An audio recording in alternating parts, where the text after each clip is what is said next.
This is Big Beaver Town on Farron's Creek, right before we head downstream. And this is a good example of the problem with the beaver holes. This is a collapsed beaver hole here, and he used to come in from the water and swim back into his hole and climb up on this little ledge here. But evidently, you can hear the water down there, so he's either homeless or he's underneath that pile of dirt. This is the end of Lehigh Street at Farron's Creek. I'll be heading down the path back to Farron's Park. I did meet one lady, and that was her concern was the bank erosion because of these holes. And there where the three trees are, I can't really tell, but they're undercut from the water. Or there could be beaver holes under there. That's what she was saying. I'm at the dog park on the other side of the bike path, and you can see that the beaver holes tend to collapse, and that is one of the main issues of the beaver holes. You can see down in there that there's still some hole remaining, but I think he moved out. It's along the dog park. Two trees fell over here, and they've chopped them out. And you can see where the dirt got loose from the roots, and there's not much left of the bank here. I believe these other trees will be soon to follow. So this is really important to keep this flowing as far as keeping the silt out and prevent the bank erosion. You can see where the trees are right along the bank. You see this tree here leaning towards the creek. This one here on the other side leaning towards the creek. As you look down, you'll see this row here is leaning towards the houses, and they're pretty tall, so yeah, they'll reach his roof. And you ask yourself, you know, the bank erosion doesn't matter, the house don't matter. I don't know, do the trees matter? If I go down here a little farther, you'll see where there's an empty spot.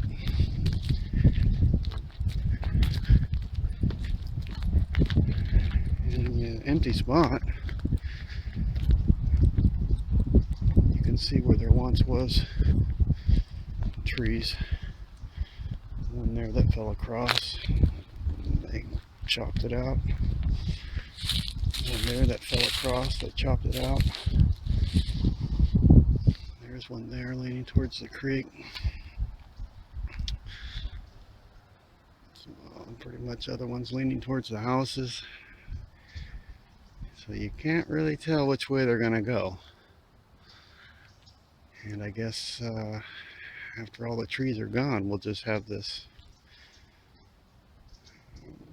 area with no trees all the way up and down. No sun, no summer shade, no trees, and there'll be no worries. You can see the creek's not very far down from the edge due to the sediment buildup.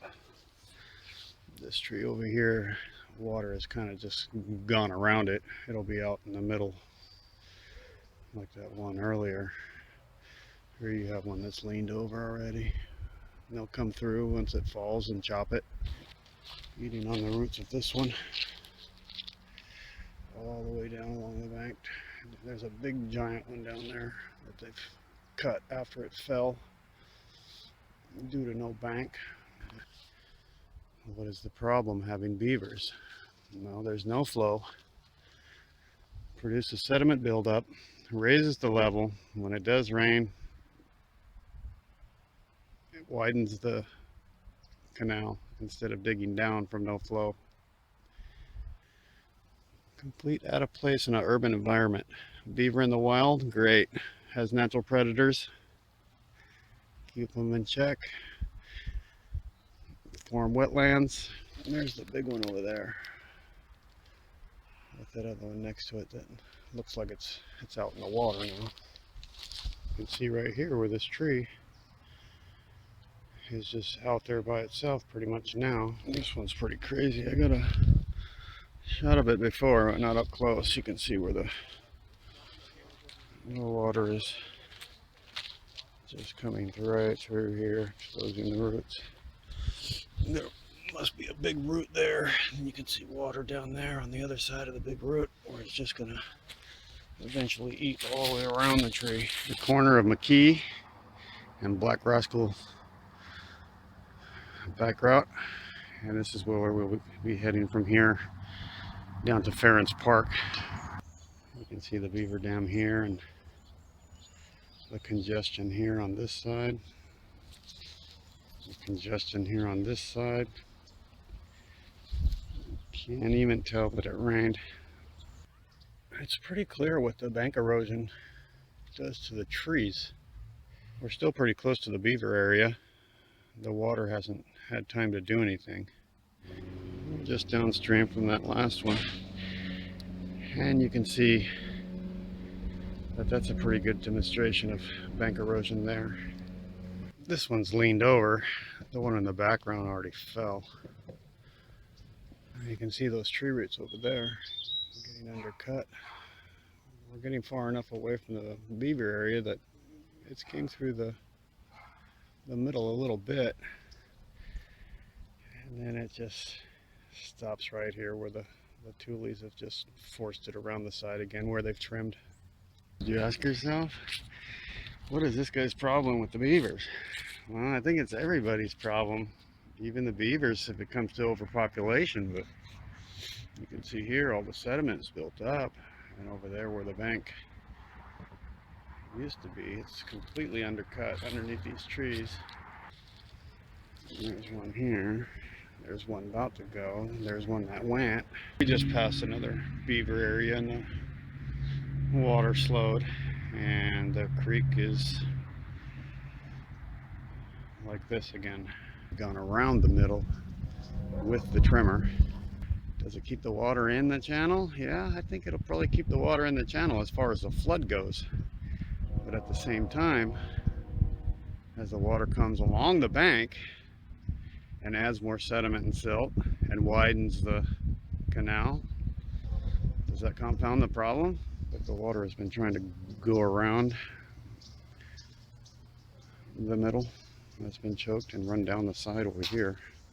There's not much left of the bank. So the area a little farther down, you can see the canal is skinnier, and therefore the water has more power to dig down deeper. It's pretty good right here as we get farther away and the water has a chance to pick up speed again. The railing they've put up along the bank so you don't fall in, I presume. And it looks like it's just about to go. And over here you can see what's left of the railing that used to be on the other side. The bank got eroded. Pretty big tree fell over.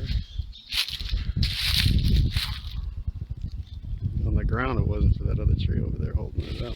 And just downstream from the other part, we're starting to get into the other beaver habitat now. Back behind 7-Eleven